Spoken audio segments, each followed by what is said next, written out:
Barnaba, Marial, Benjamin, welcome to Hard Talk. Thank you very much for the invitation to be here.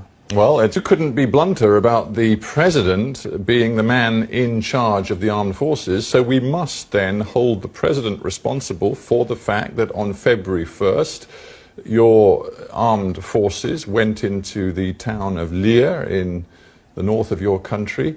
They, according to many witnesses and sources, burnt down buildings, attacked civilians, left the town in ruins. And that was, what, 9 days after the ceasefire? That is Are you seriously proposing to me that the 80 seriously ill people who were forced to flee into the bush from the Leer hospital as government forces approached it, burning and looting, are you suggesting to me that was all staged by the rebels? What I can assure you is that the government is a responsible government that has authority to protect the lives of its citizens, to protect its infrastructure, usually in a war situation where citizens sometimes, by the way, are frightened and people run about.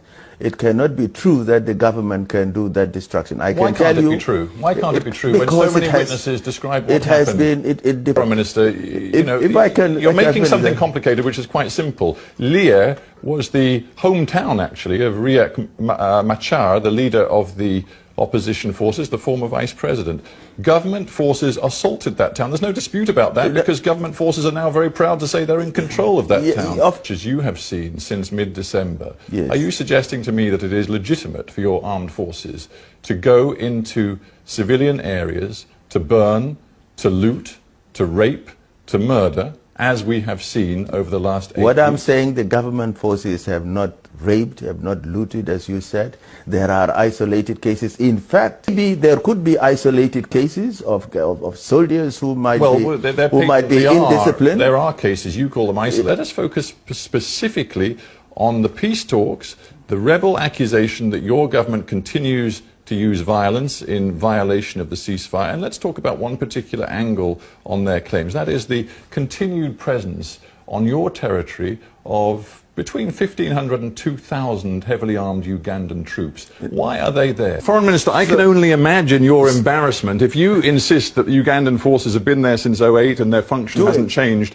in the last 6 years. I can only imagine your embarrassment when out of Kampala, the Ugandan Defence Force spokesman issued the following statement last month. He said, and I quote, "The UPDF, that is the Ugandan People's Defence Force, has captured Bor."